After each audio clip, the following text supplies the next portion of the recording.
Kiri kanannya luar biasa, wajah saudara nih wajah berkat semuanya ya. Hadirat Tuhan memenuhi setiap kita pada pagi hari ini. Silakan duduk Bapak Ibu, Shalom. Sangat antusias saya diberi kesempatan untuk sharing kebenaran firman Tuhan di tempat ini. Apa kabar semuanya Bapak Ibu? Semangat! Mana semangat ya? Kalau saya bilang semangat, angkat tangan kanannya juga. Semangat, siap? Semangat! Semangat! Semangat! Nah itu baru rock gitulah ya kan. Jangan cuma namanya aja rock ya, orangnya juga harus rock ya. Nah puji Tuhan, terima kasih buat Bapak Ibu Gembala, juga Jemaat GBI Rock Bogor di tempat ini ya. Saya senang kita satu keluarga di dalam Tuhan. Kita punya spirit yang sama karena Roh Kudus ada dalam hati kita ya. Kita datang dengan satu tujuan untuk kita sungguh-sungguh belajar terus dan bertumbuh ya di dalam pengenalan akan Tuhan. Nama saya Sandy Sujak, saya istri dari Bapak Doni, punya 3 putri. Putri pertama Vania umur 23, Vanessa kedua 17 dan yang ketiga ini Valerie. Umur 14, dada-dada dulu Val. Ya, juga Brian ada anak rohani saya juga ya yang menemani pagi hari ini. Kita bergereja di Victory Church Indonesia di daerah Cirende Lebak Bulus ya, Cirendeu gitu ya. Nah puji Tuhan dapat salam dari suami saya yang hari ini ada di gereja mendampingi Bapak Roni Daud Simeon yang juga lagi melayani di gereja kami. Ya puji Tuhan tema 1 bulan ini ya di GBI Rock tentang loving God ya, mengasihi Allah. Nah cuman saya bawa dari sisi yang berbeda ya karena ini merupakan pengalaman saya pribadi tentang gimana sih saya tuh bisa ngalamin yang benar-benar mengasihi Tuhan ya. Nah saya mau mulai dengan satu statement ini saudara, bahwa ada satu pikiran yang paling beracun saudara yang menghalangi kita untuk punya hati mengasihi Tuhan. Ini ada di dalam diri saya tidak tahu ya apakah ada di dalam benak Bapak Ibu. Ya, tapi satu pikiran beracun ini ternyata menjadi satu penyumbatan, ibarat kalau body kita, tubuh kita terjadi penyumbatan itu bisa stroke ya. Nah sama secara rohani juga, kalau ada satu pikiran yang beracun ini saudara, kita juga bisa stroke dalam rohani kita. Kelumpuhan terjadi dalam rohani kita. Sehingga ketika rohani kita mengalami sakit saudara, itu dampaknya kepada apa? Keluarga kita jadi bermasalah ya, keuangan kita juga jadi bermasalah, kesehatan kita juga secara emosional baik tubuh kita juga jadi bermasalah. Jadi banyak orang itu mental health karena pikiran beracun ini. Ya, nah kita lihat sama-sama pikiran beracun ini ditemukan di Kisah 12 pengintai. Jadi kalau Bapak Ibu baca kisah bangsa Israel, kalau kita ya meneliti perjalanan hidup mereka saudara, kalau dipikir ya, kalau secara kita ada di zaman mereka, itu kurang apa ya, mereka mengalami kebaikan, kasih Tuhan, pertolongan Tuhan, mujizat Tuhan. Setuju Bapak Ibu? Ya luar biasa ya mereka ya. Waduh, kalau saya ngebayangin kita itu ya di zaman sekarang mungkin mujizatnya tidak sespektakuler di zaman bangsa Israel. Ya 10 tulah ya, yang namanya itu laut terbelah. Betul tidak Bapak Ibu? Saya merinding ya. Aduh, itu kan udah bener-bener nyata ya kuasa Tuhan, kasih Tuhan. Tuhan bawa mereka dari perbudakan Mesir, Tuhan pengen ngangkat mereka ya menjadi anak-anaknya. Tuhan gak mau bangsa Israel terus selamanya jadi budak. Ya dia berjalan dipimpin tiang awan, tiang api. Ya lalu mereka lapar, lalu kita masak dulu. Ya kan? Ya. Nyiapin bumbu dulu, ibu-ibu ke pasar dulu. Gimana mau masak kalau nggak beli belanjaannya dulu ya. Kalau mereka tinggal turun tuh, mana dari sorga. Bener nggak? Aus, kita mesti jalan dulu ngambil gelas tuh, tinggal drek minum, udah tersedia. Ya luar biasa, kaki mereka nggak pakai sepatu kayak kita ya, nggak ada rukanya, saudara, nggak ada korengnya, yang nggak ada cacatnya, ya saudara ya, nggak sakit. Aduh, luar biasa ya. Gak pernah kedinginan, gak pernah kepanasan, padahal di padang gurun loh saudara.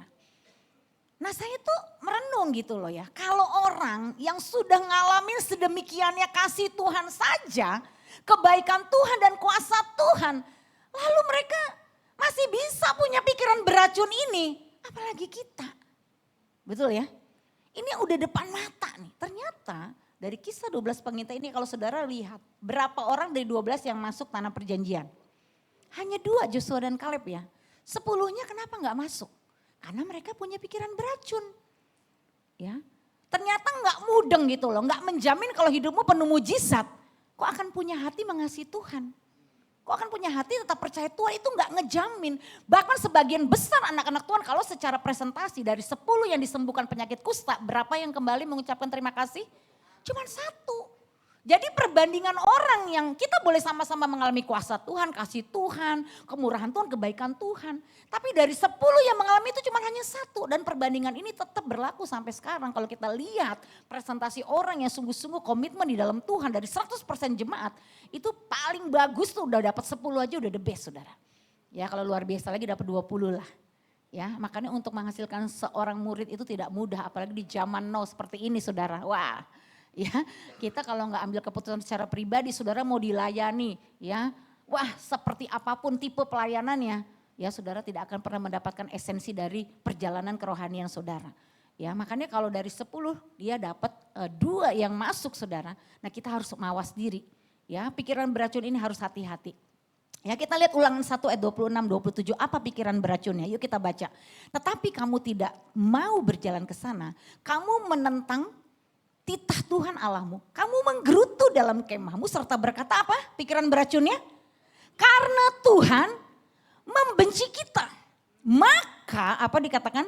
Ia membawa kita keluar dari tanah Mesir untuk menyerahkan kita ke dalam tangan orang Amori supaya dimusnahkan. Coba saudara ya, how come gitu loh, ya kan? Tuhan sudah membawa mereka keluar dari perbudakan. Tuhan sudah menyertai perjalanan mereka.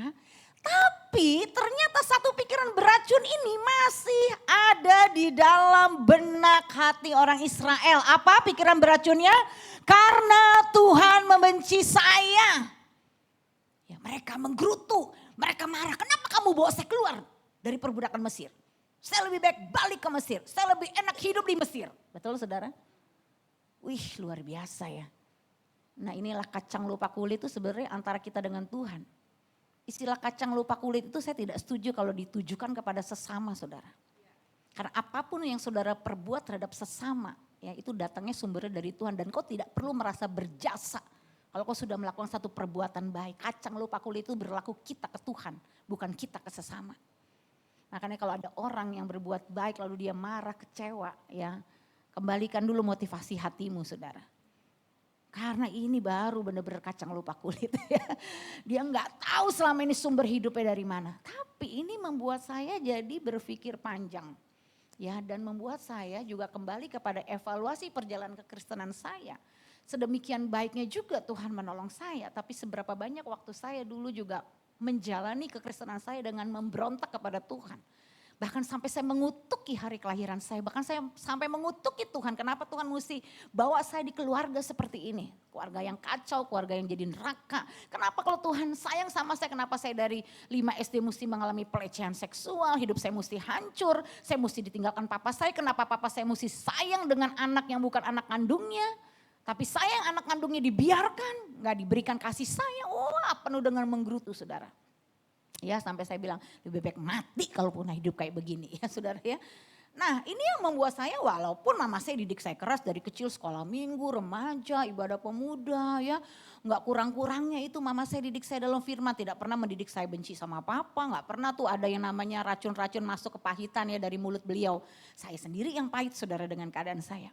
Ya demikian rupa Tuhan sudah menolong, bahkan sampai Tuhan menyertai perjalanan orang tua saya itu bisa pulih. Itu tidak membuat saya memiliki hati yang kembali kepada Tuhan. Bahkan saya sampai membenci Tuhan dan membenci orang Kristen, bahkan khususnya pendeta-pendeta saudara. Ya, itu sampai seperti itu. Kenapa? Karena waktu papa saya belum pulang, rumah kami itu rumah penampungan hamba-hamba Tuhan yang lulus sekolah Alkitab. Ya mereka jago berkhotbah, kalau khotbah diurapi luar biasa. Tapi saya tahu hidup mereka sehari-hari karena mereka tinggal di rumah saya. Ya, kalau saya dulu ibaratnya memang belum bertobat, saya pacaran free sex, ya saya pikir memang pantas lah gue memang orang berdosa, gue belum bertobat. Nah lu khotbah pinter, ya lu pacaran juga cupang sana cupang sini, ya kan. Hamil juga di luar nikah, apa bedanya sama gue, mendingan terhormat gue. Ya kan, gue berzina di hotel, lu berzina di dalam gereja. Ya, itu terjadi saudara dan itu yang membuat saya benci dengan kekristenan. Ya makanya efeknya itu kemana-mana, kadang memang begitu manusia ya. Tuhan itu kan sebenarnya tidak bermasalah ya. Tetapi cara kita sendiri yang menjalani kehidupan kita yang membuat kita akhirnya terjebak dengan banyak racun-racun pikiran yang Sebenarnya itu membunuh diri kita sendiri saudara, melumpuhkan iman kita. Yang membuat kita tidak bisa memandang kebesaran Tuhan, kasih Tuhan yang begitu besar dalam hidup kita. Ya, jadi saudara, karena Tuhan membenci kita ini, ternyata ada banyak di dalam kehidupan benak anak Tuhan. Khususnya waktu saudara mengalami masa-masa sulit dalam kehidupan saudara. Masa-masa pergumulan, badai hidup yang berat dalam hidupmu. Terbukti banyak orang selalu bertanya kepada Tuhan, kenapa Tuhan, kenapa Tuhan? Kalaupun itu terjadi, kenapa mesti di saya kok bukan di orang lain?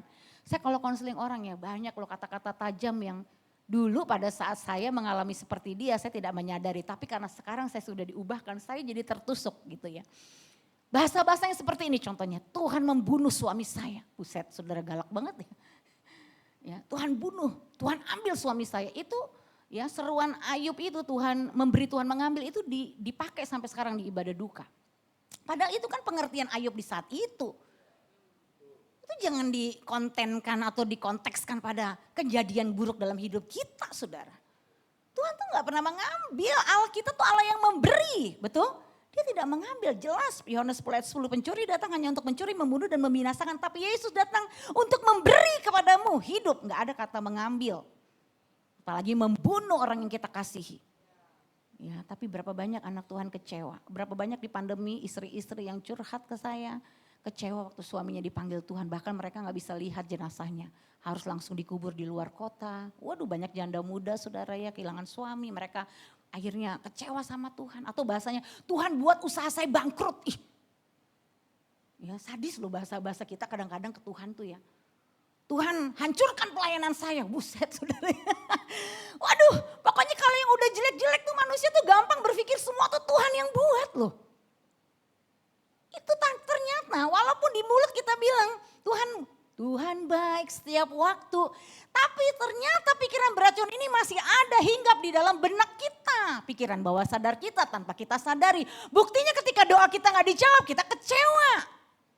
Kita mulai kehilangan mood sama Tuhan. Ya, banyak orang Kristen kan tomat kan, kadang tobat, kadang kumat kan. Kenapa ya? Karena ini, karena pikiran beracun ini. Jadi sama Tuhan tuh hitung-hitungan, persepuluhan mesti dibahas lah, aduh apa sih ya saudara kayak gak ada kerjaan ya gak usah ikut-ikutan lah yang gitu-gitu. Udah gak level lah harusnya kita sebagai anak Tuhan bahas-bahas perpuluhan tuh ya. Kalau saya sih aduh gak usah lah. Itu dimensinya di mana ya? Dimensi kedagingan semua saudara. Ya kalau kita udah hidup di dimensi roh itu gak begitu pola pikirnya. Makanya ini karena pikiran-pikiran yang begini nih, yang masih banyak racun ini, orang-orang tuh jadi kena racun. Di mana-mana jadi dibolak-balikin saudara ya. Itu ngeri loh saudara akhir zaman ini. Ya kita jadi buang energi buat hal yang gak penting. Kita tuh hidup untuk apa? Melakukan misi Bapa, betul tidak? Ya kan? Jadi kan semua bangsa muridku, tapi pusinginnya cuma di doktrin, cuma di masalah ini, masalah itu, pusing sendiri saudara. Nginjil enggak, ngelayanin enggak, komplain iya. Ya. Kalau soal komplain paling jago deh orang Kristen ya. Wah semua pokoknya banyak provokator dari orang Kristen saudara. Ya ini kenapa? Karena kita masih punya pikiran beracun, akarnya ini di sini saudara ya. Nah kalau kita lihat ulangan 1 ayat 28 kita baca ya. Kemanakah pula kita maju? Saudara-saudara kita telah membuat hati kita tawar dengan mengatakan orang-orang itu lebih besar dan lebih tinggi daripada kita. Kota-kota di sana besar dan kubu-kubunya sampai ke langit. Lagi pula kami melihat orang-orang enak di sana. Ya, lah terus kalau saudara-saudara kita tawar hati, kita mau ikut tawar hati. Ibaratnya saudara kita makan kotoran, kita mau ikut makan kotoran. Lo gak usah nyalain orang lain dong, hidup-hidup kita harus punya prinsip saudara. Makanya berjalan sama Tuhan itu harus pegang perkataan Tuhan. Kalau kita masih suka pegang perkataan orang, matilah kita. Bener gak? Ini saya baru-baru nemenin jemaat ya, periksa payudara, ada benjolan. Di rumah sakit itu langsung dinyatakan. Rabu periksa, Senin periksa, Jumat harus diangkat dua-dua karena ganas katanya. Saya bilang stop ya. Terus dia ngomong sama saya, iya Bu Sandy soalnya kan kakak saya kan juga meninggalnya karena kanker. Saya ini ada gen kanker, stop kamu mulut kamu ya. Kata siapa kamu gen kanker? Kamu tuh gen Tuhan Yesus Kristus. Cabut itu dari mulut kamu, saya tegur dia. Besok saya temenin kamu cek ya untuk ke second opinion dokter lain. Benar saya bawa ke dokter lain, saya dampingin dia udah gemeteran, saudara keringet dingin, nangis-nangis. Tenang aja, kamu tuh gen Tuhan Yesus Kristus, kamu percaya gak kuasa darah Yesus tuh ada mengalir dalam tubuh kamu. Kamu ngapain makan roti perjamuan, minum anggur perjamuan. Yang kita makan dan minumnya apa? Itu kan lambang dari tubuh Yesus yang hancur, terpecah-pecah untuk dosa kita. Darahnya yang sudah tercurah untuk menebus dan menyucikan, menguduskan kita. Kamu masih mau main-main ngomong kamu gen kanker. Kamu gak menghargai karya keselamatan Yesus. Saya bilang kamu tuh lebih pegang perkataan orang sih, perkataan dokter daripada perkataan Tuhan. Bertobat kamu, cabut. Kamu katakan gen Yesus. Bilang tuh sama tubuh kamu, hei sakit penyakit keluar dari tubuh kamu. Kamu ilegal dalam tubuh saya. Keluar dalam nama Yesus. Kita punya otoritas kok. Benar, udah diperiksa, mau ulang segala macam. Kagak ada keganasan saudara, sampai udah diangkat gak ada keganasan. Coba kalau dia nurut main asal pasrah saudara. Ya, makanya saudara, kita tuh kalau masih mau pegang perkataan orang gak nyampe kita ke dalam tanah perjanjian. Terus aja ikutin tuh, abis saudara-saudara kita ngomongnya begini, kalau ke gereja begini, buat apa lo aktif, buat apa lo pelayanan, udahlah. Ya, waduh saudara dengar orang-orang yang beracun ya, ikut mati juga saudara. Yang deket-deket sama orang beracun. Ya, bener loh banyak komunitas kita tanpa sadar tuh toksik saudara. Ya, jika satu pikiran yang paling beracun adalah karena Tuhan membenci kita, ya kan? Maka satu pikiran yang paling menyembuhkan adalah apa? Karena Tuhan mengasihi kita. Kenapa sih kita nggak bisa mengasihi Tuhan? Kalau kita berbicara loving God, bagaimana mau dikuat-kuatin seperti apa kita mengasihi Tuhan? Orang kamu aja nggak sadar kalau Tuhan mengasihi kamu, bagaimana kamu mau mengasihi Tuhan? Karena tidak ada masalah dengan kasih Tuhan, yang bermasalah tuh kasih kita kepada Tuhan. Karena kenapa kasih kita kepada Tuhan bermasalah? Karena kita masih punya pikiran racun.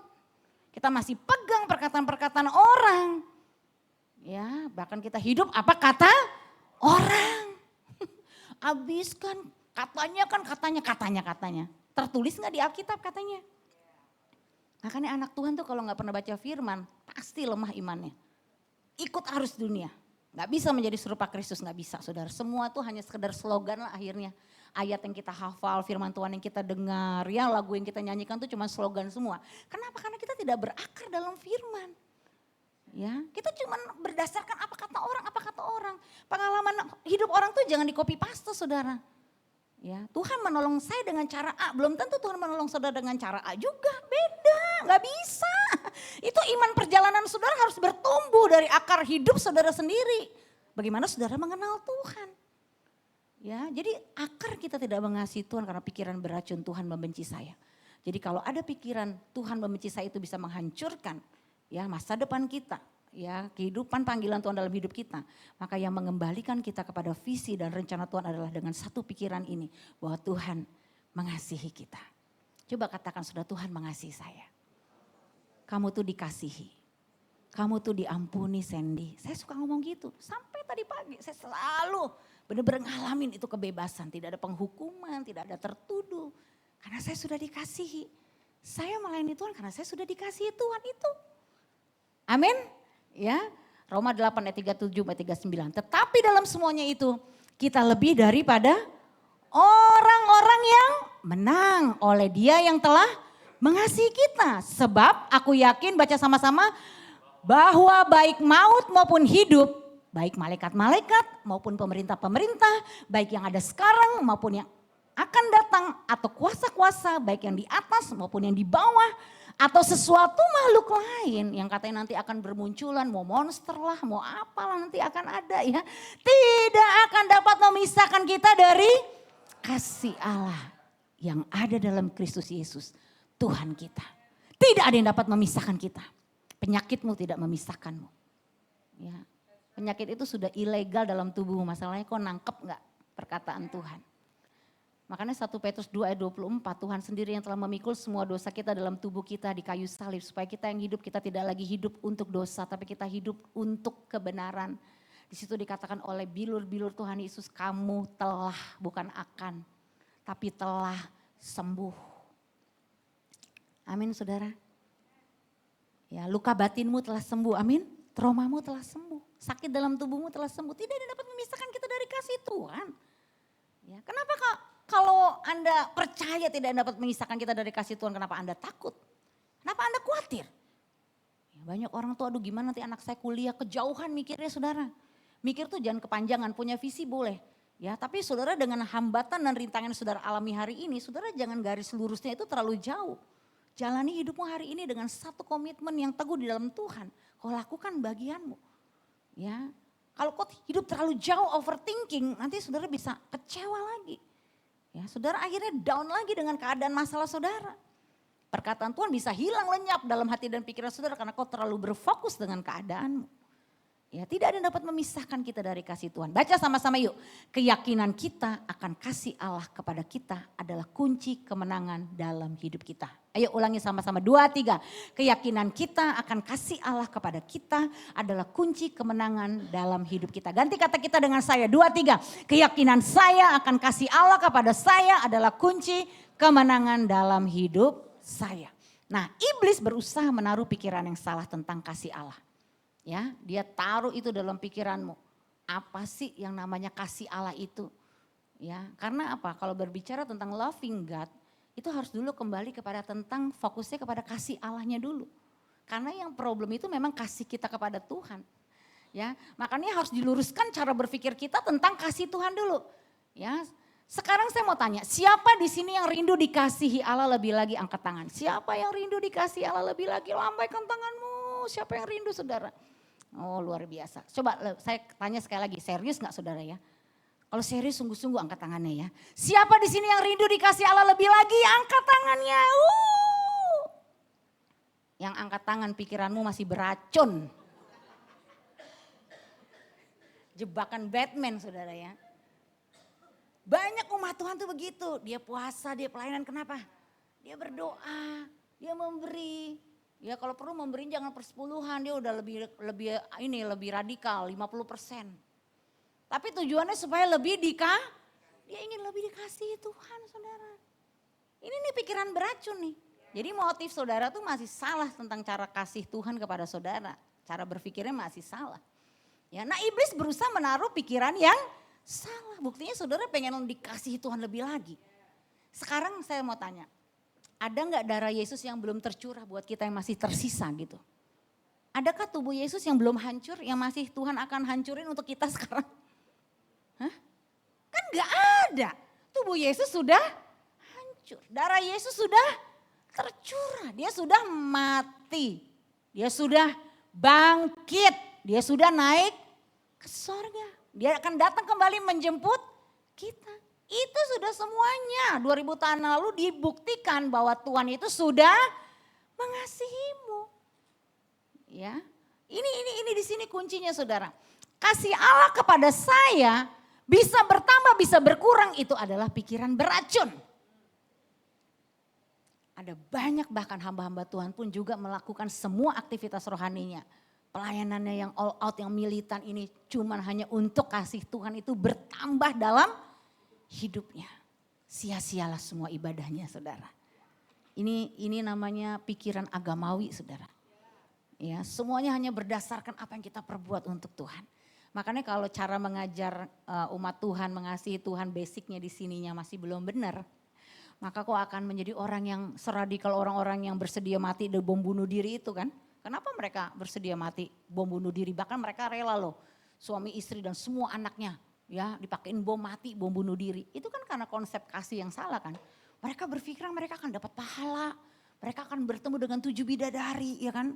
Kalau yang laki 70, 72 bidadari ya kan. Waduh, yang kalau laki apa kalau yang perempuan ketemu bidadara. Mereka dapat ini, dapat itu di sana ntar ya kan, dapat pahala. Waduh, saudara lihat ya karena pikiran beracun orang hidupnya jadi bodoh, betul ya? Nah ini banyak anak Tuhan juga jadi bodoh. Cara mereka melakukan perjalanan rohani mereka jadi gak murni saudara. Karena pikiran yang beracun ini. Karena mereka berpikir kasih Tuhan itu bisa bertambah, bisa berkurang. 1 Yohanes 4 ayat 18 baca sama-sama. Di dalam kasih tidak ada ketakutan. Kasih yang sempurna melenyapkan ketakutan. Sebab ketakutan mengandung apa? Hukuman, dan barang siapa takut, ia tidak sempurna di dalam kasih. Jadi saudara kesimpulannya apa? Kasih yang sempurna melenyapkan Ketakutan, siapa di sini masih suka takut? Berarti saudara belum mudeng ya. Belum paham tentang kasih Tuhan dalam hidupmu, makanya kau masih suka takut.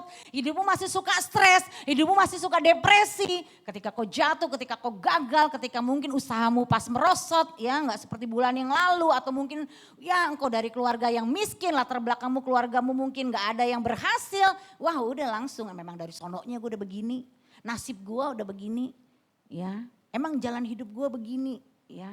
Jadi saudara akhirnya karena salah berpikir saudara tidak menerima apa yang sebenarnya Tuhan sudah siapkan buat saudara. Banyak orang kenal Tuhan tapi hidupnya masih merasa terkutuk. Bahkan mereka merasa apa tidak layak bahagia. Saya ketemu satu ibu lumpuh saudara di kursi roda 3 minggu lalu ya di sebuah kota. Langsung begitu datang dia curhat saya sudah nerimo bu, saya nerimo kenyataan hidup saya seperti ini. Saya nerimo kalau saya tuh akhirnya lumpuh, saya akhirnya cacat, saya akhirnya tuh banyak penyakit. Karena dosa saya banyak katanya begitu. Ini hukuman Tuhan atas saya, sudah sepantasnya saya terima ini. Saya bilang sama ibu, hari ini dengar dosamu sudah diampuni. Betapa besar kasih Tuhan akan dunia ini. Sehingga ia mengaruniakan anak yang tunggal. Sehingga barang siapa yang percaya di dalam namanya ia tidak akan binasa. Tidak akan dihukum. Melainkan beroleh hidup yang kekal. Hari ini ibu terima Tuhan sudah mengampuni dosamu. Dia nangis saudara. Dan itu juga cerminan dari diri saya. Saya juga dulu seperti ibu itu. Saya tidak layak bahagia. Oh saya tidak usah menikah Tuhan, saya mah udah hancur seperti ini, mana ada laki-laki mau mas saya, masa saya punya masa depan, gak mungkin lah orang sudah sehancur saya ini. Udah jatahnya saya emang udah hidup melarat, hidup susah ya, hidup menderita. Ya kan saudara? Tapi begitu saya memahami kasih Tuhan, saya berubah dari cara berpikir saya yang salah. Dulu saya pun berpikir gini loh, kalaupun gue punya suami gue mantan preman lah. Ya mantan mafia mana gitu ya. Karena cocok jalannya sama gua gitu ya. Kita nasibnya sama masa lalunya. Jadi waktu Tuhan tuh tunjukkan sama saya, kasih saya suami yang tidak pernah nakal sedikit pun, masih perjaka tulen, gak pernah pacaran, jaga hidup kudus, melayani Tuhan sungguh-sungguh. Ya saudara, saya tuh kayak amazing, masa iya sih lo jodoh gua? Dia juga ngelihat saya dalam batinnya gitu ya, masa iya sih lo dari Tuhan buat gua? Ya kalau secara hitung-hitungan kamus matematika kan untung di gua, rugi di lu. Ya kan gua dapat barang ori, lu dapat barang second kan. Tapi kan untuk Tuhan tidak seperti itu. Ih saya besok paginya saat teduh. Ya tiba-tiba kan kita tahu ya, kalau kita doa ada yang salah tahu gak ya. Rasanya pala gak berani begini kan. Gini kan, gini kayak Tuhan tuh naik gitu. Saya gini lagi naik gitu. Langsung kayak Roh Kudus tuh templak saya nanya begini. Kamu pikir kamu tuh siapa? Wih saya kaget ya. Saya gak bisa jawab, saya tertunduk lagi. Lah saya dari kecil gak tahu saya siapa. Orang tua saya tidak pernah memandang mata saya. Memberikan identitas diri sama saya. Gak tahu. Saya tunduk lagi, angkat lagi. Kamu pikir kamu siapa? Aku gak suka ya kalau kamu ngomong sama Doni seperti itu. Kamu untung dapat dia, dia buntung dapat kamu. Aku sedih kata dia gitu. Wih saya kaget. Baru seumur hidup saya. Seperti ditanya seperti itu. Kamu itu putriku. Waduh. Saya yang selama ini memandang diri saya orang berdosa. Dosanya banyak. Ya najis, kotor, sampah. Ya gak layak lah pokoknya untuk hidup bahagia. Gak layak untuk menerima keberuntungan. Ya gak layak menikah kalau bisa terus single seumur hidup dia beli buat Tuhan. Saya gak layak terima-terima yang baik lah dari Tuhan. Karena saya udah hancur, saya sudah kotor, saya sudah berdosa. Kamu itu putriku. Mulai hari ini kamu harus tahu, kamu putriku, putri kerajaan sorga. Oh saya besok langsung ketemu Pak Doni ngomong gini, saya manggilnya dulu Don. Ya kalau sekarang kan sayang ya, kalau dulu belum menikah Don gitu ya. Kamu harus dengar hari ini, kamu ya harus dengar. Saya untung menikah sama kamu, ya dapat calon suami seperti kamu. Tapi mulai hari ini kamu juga harus tahu, kamu juga untung dapat calon istri seperti saya. Karena kamu menikah dengan putri kerajaan sorga. Ya, jadi dasar pedenya saya itu bukan karena bentuk fisik atau penampilan, saudara, itu nggak berlaku lagi. Ya, tapi kenapa? Karena saya putrinya. Ya, saya diakui sebagai putri loh. Dengan keadaan saya merasa udah yang paling hina, paling berdosa. Ya, kasih Tuhan itu melenyapkan ketakutan sehingga saya berani melangkah untuk masuk pernikahan. Ya, saudara, luar biasa ya. Kasih siapa yang sempurna? Saya mau tanya saudara. Sesuatu yang sempurna adalah sesuatu yang tidak bisa lagi ditambah atau dikurang. Baca sama-sama yuk. 2, 3. Sesuatu yang sempurna adalah sesuatu yang tidak bisa lagi ditambah atau dikurang. Kalau bisa ditambah, bisa dikurang itu namanya gak sempurna. Kalau udah ditambah namanya over, kalau udah kurang namanya cacat. Betul tidak? Kasih siapa yang sempurna? Ayo saudara. Kasih siapa yang sempurna? Kasih Allah adalah kasih yang sempurna. Gak bisa ditambah, gak bisa dikurang. Dia sudah sempurna. Hanya kasih Allah yang sempurna. Ya, 1 Yohanes 4 ayat 16. Kita telah mengenal dan telah percaya akan kasih Allah kepada kita. Allah adalah kasih dan barang siapa tetap berada dalam kasih. Ia tetap berada di dalam Allah dan Allah di dalam dia. Kasih Allah sempurna. Mau sekarang saudara jatuh pun, saudara mau benar-benar hancur pun dalam kondisi saudara sekarang tak berdaya, tak ada pengharapan, Tuhan tetap mengasihimu. Di saat semua sekelilingmu sudah berkata, ya gak ada harapan. Buang aja ke laut orang model kayak lu, mati aja lu. Ya mungkin orang memandang dirimu tuh udah aduh nasib lu, kasihan deh lu ya. Tapi di mata Tuhan tetap saudara, Tuhan mengasihi saudara. Amin. Ya, iblis berusaha keras membuat kita ragu akan kasih Allah. Selalu ragu dengan problem-problem yang kita alami sekarang. Selalu kita dibuat bimbang. Betul tidak ya? Kadang kita merasa kita dikasih. Tapi kalau keadaannya belum ada perubahan kita down lagi. Up and down, up and down. Inilah pekerjaan iblis. Ya, bahkan ayo baca sama-sama. Jauh lebih mudah percaya Allah membenci kita dibanding percaya Allah mengasihi kita. Khususnya ketika kita jatuh dalam dosa dan ditimpa masalah. Jauh lebih mudah Tuhan benci saya. Tuhan gak sayang saya. Tuhan gak adil. Tuhan biarkan saya, Tuhan tinggalkan saya. Mewek terus ya, gak pernah move on. Ya, baperan terus. Ya, kenapa? Karena saudara punya pikiran beracun. Masa saudara lebih mudah percaya Tuhan membenci saudara? Ya, baca yuk dengan keras, ganti kata kita dengan saya. 2, 3. Dosa saya tidak dapat menghentikan kasih Allah kepada saya. 3 kali, 2, 3. Dosa saya tidak dapat menghentikan kasih Allah kepada saya. Dosa saya tidak dapat menghentikan kasih Allah kepada saya. Justru Tuhan mati di kayu salib untuk dosamu saudara. Roma 5 ayat 8, baca dengan keras 2, 3. Akan tetapi Allah menunjukkan kasihnya kepada kita oleh karena Kristus telah mati untuk kita ketika kita sudah sukses, kita sudah hidup kudus, kita sudah pelayanan, atau kita sudah bertobat. Allah mengasihi kita ketika kita masih berdosa. Itulah Allah kita saudara, dia menunjukkan kasihnya. Ya kalau orang tua kita memuji kita, sayang kita ketika keadaan kita baik saja. Bahkan udah baik pun kadang gak pernah dipuji ya saudara ya. Itu sadisnya manusia ya. Ya, mahal sekali sebuah pujian. Mahal sekali sebuah apresiasi. Tapi kalau soal mengeluh, menggerutu, menuntut. Ya, selalu saudara ya. Tapi kasih Allah kepada kita. Dia berikan ketika kita masih berdosa. Yuk baca sama-sama 2, 3. Dosa kita tidak dapat menghentikan kasih Allah kepada kita. Tetapi sebaliknya, baca lebih keras. Kasih Allah kepada kita yang akan menghentikan kita dari semua dosa kita. Ganti kata kita dengan saya. 2 kali lagi. Dosa saya tidak dapat menghentikan kasih Allah kepada saya. Tetapi sebaliknya kasih Allah kepada saya yang akan menghentikan saya dari semua dosa saya. Dosa saya tidak dapat menghentikan kasih Allah kepada saya. Baca lebih keras, tetapi sebaliknya kasih Allah kepada saya yang akan menghentikan saya dari semua dosa saya waktu tahu kebenaran ini makanya saya bebas dari ikatan dosa masa lalu saudara.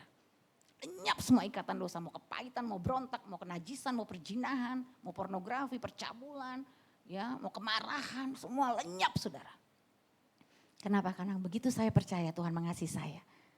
Ya, kasih Tuhan itulah yang justru menghentikan saya dari semua dosa saya. Jadi saya hidup benar bukan karena saya berusaha untuk benar, karena saya sudah dibenarkan, karena saya sudah dikasihi, saya hidup benar. Ya, jangan dibolak-balik saudara. Oke? Nah, masalah baca lebih keras tidak dapat menghentikan kita untuk tetap mengasihi Allah ketika kita telah mengalami kasih Allah. Makanya kalau saudara mengalami kasih Allah, saudara bisa melewati badai dengan kemenangan. Amin. Itu benar-benar kita Raja Wali, gak ada Raja Wali tewas di tengah badai. Kenapa banyak anak Tuhan Raja Wali, tapi kok tewas di tengah badai? Karena dia belum mengalami kasih Allah. bagaimana kalau kita belum mengalami kasih Allah, gimana kita mau mengasihi Allah, begitu loh. Saudara-saudara, ya kan? Sekarang kita yang bermasalah itu kasih Tuhan ke kita atau kasih kita ke Tuhan? Kasih Tuhan ke kita kan tidak bermasalah, sudah sempurna. Yang banyak cacatnya kan kasih kita ke Tuhan kan, kasih kita ke sesama kan.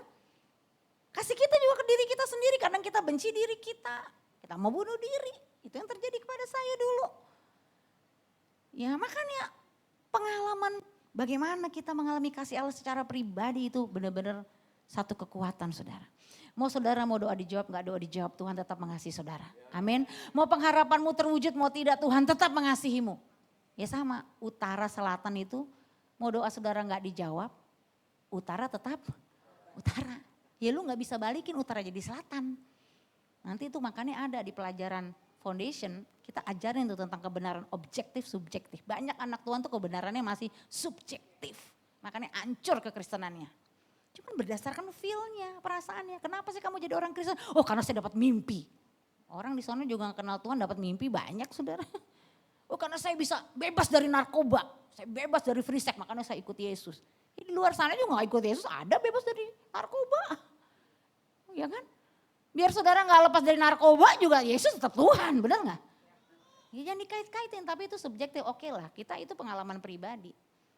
Ya makanya kalau kita mau punya fondasi iman yang kuat dalam Tuhan itu harus kuat fondasinya. Bangunan yang tinggi apapun kalau fondasinya rapuh hancur saudara. Ya lihat apa tujuan Allah mengasihi kita. Yang pertama supaya kita dapat bertobat. Ya kasih Tuhan itu membawa kepada pertobatan. Ya yang kedua apa? Supaya kita dapat saling mengampuni. Ya kita lihat. Yang ketiga supaya kita dapat melakukan perintahnya. Sekarang gimana kalau kita nggak ngalamin Tuhan mengasihi kita, kita dapat mengampuni. Kita dapat bertobat. Saya ini bertobat kenapa? Karena ngalamin kasih Tuhan kan. Iya kan? Saudara kalau ngalamin kasih Tuhan, saudara tinggalkan nggak hidup lama saudara? Pasti. Saudara bisa ngampunin nggak musuh saudara? Pasti orang kasih Tuhan lumer dalam hidup kita. Makanya kasih itu kalau udah lumer ya saudara ya, udah melimpah. Itu akan keluar kita bagikan kepada orang lain. Makanya nggak mungkin kalau kita sudah mengalami kasih Tuhan kita tidak melayani. Gak mungkin kita tidak mengampuni, itu tidak mungkin. Kita tidak melakukan perintahnya, itu tidak mungkin. Ya sama kita cinta sama suami kita. Dulu kita masih pacaran cinta abis semuanya. Gunung kan ku daki, lautan kan ku seberangi. Demi berjumpa dengan dikau kekasih hati. Cak elah, dulu ya kan. Masa promosi ya kan. Udah nikah, masa promosi habis. Welcome to the jungle. Ya kan. Gak ada lagi gunung kan ku daki. Udah malam nih sayang gimana naik gojek. Tapi enggak ya untuk kita yang anak-anak Tuhan ya. Itu berlaku di luar sana. Di sini semua manis-manis saudara ya. Aduh. Roma 2 ayat 4 sampai 5. Maukah engkau menganggap sepi kekayaan kemurahannya, kesabarannya dan kelapangan hatinya? Tidakkah engkau tahu bahwa maksud kemurahan Allah ialah menuntun engkau kepada pertobatan. Tetapi oleh kekerasan hatimu yang tidak mau bertobat engkau menimbun murka atas dirimu sendiri pada waktu hari. Ya pada hari waktu mana murka dan hukuman Allah yang adil akan dinyatakan. Jadi jangan anggap sepi. Tuhan mengasihi saya terus tenggelam terus dalam dosa. Gak mau bertobat ya itu saudara belum mengalami kasih Tuhan. Ya makanya Efesus 3 itu 18 sampai 19 aku berdoa, Paulus berdoa. Supaya kamu bersama-sama dengan segala orang kudus dapat memahami. Baca sama-sama apa? Betapa lebarnya, panjangnya dan tingginya dan dalamnya kasih Kristus. Ya dan dapat mengenal kasih itu sekalipun ia melampaui segala pengetahuan. Ya ini doa kita saudara supaya kita dapat mengalami. Baca sama-sama yuk. Keyakinan saya akan kasih Allah kepada saya adalah kunci kemenangan hidup saya. Ya, mari kita bangkit berdiri bersama-sama.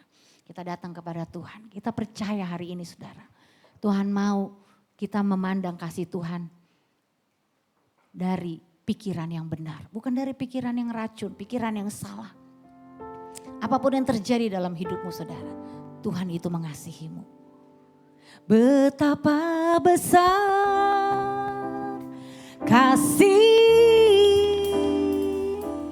pengampunanmu Tuhan.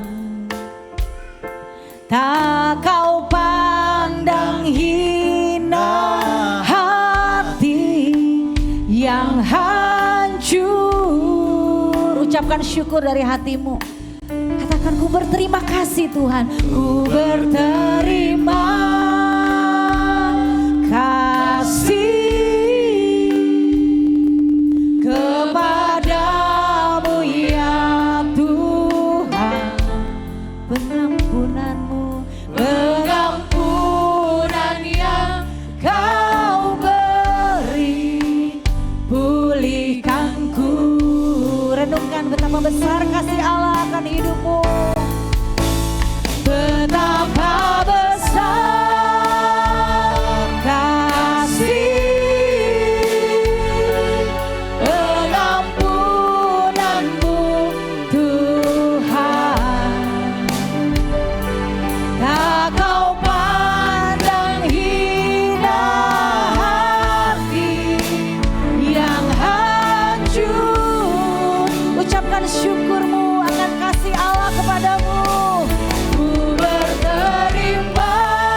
kasih-Nya kepadamu. Allah menunjukkan kasih-Nya kepada kita bukan ketika keadaan kita sudah baik. Tapi Allah menunjukkan kasih-Nya kepada kita ketika kita masih berdosa. Kalau selama ini kau masih ingin rindu untuk lebih dikasihi Tuhan, hapus semua pikiranmu. Tanamkan dalam hatimu kasih Allah sempurna atas hidupku. Kasih Allah tidak pernah bisa ditambah, tidak pernah bisa dikurang. Apapun keadaanmu hari ini, Allah mengasihimu. Dia ingin kau kembali kepadanya. Ketika kita sadar kasih Allah adalah kasih yang sempurna, kita akan dapat meninggalkan hidup lama kita. Kita boleh mengalami pertobatan yang permanen, pertobatan yang sejati dalam hidup kita. Bahkan kita tidak takut kehilangan nyawa kita, saudara. Karena kita sadar kita sungguh dikasihi. Kasih-Nya selalu ada mengikat kita. Tidak ada satupun yang dapat memisahkan kita dari kasih Kristus. Masalah yang sedang kau hadapi dalam pergumulanmu hari ini, itu tidak dapat memisahkan kasih-Mu dari kasih Tuhan. Apapun keadaanmu, aku mengasihimu anakku. Dosamu sudah diampuni. Dosamu sudah diampuni. Amen. Jangan hukum lagi dirimu dengan semua kegiatan-kegiatan agamawimu. Biarlah dari hatimu kau melakukan ibadahmu. Hidupmu hari-hari karena dasar kasih Tuhan kepadamu. Kau dikasihi, pergilah dan jangan berbuat dosa lagi. Lihat pengorbanan Yesus. Dia sudah mati menebus dosamu. Kau makan tubuh yang akan terpecah-pecah. Nanti kita akan sama-sama lakukan itu. Tapi dasar dari hati kita, kita melakukan semua itu. Karena Tuhan mengasihi saya. Di dalam nama Tuhan Yesus saya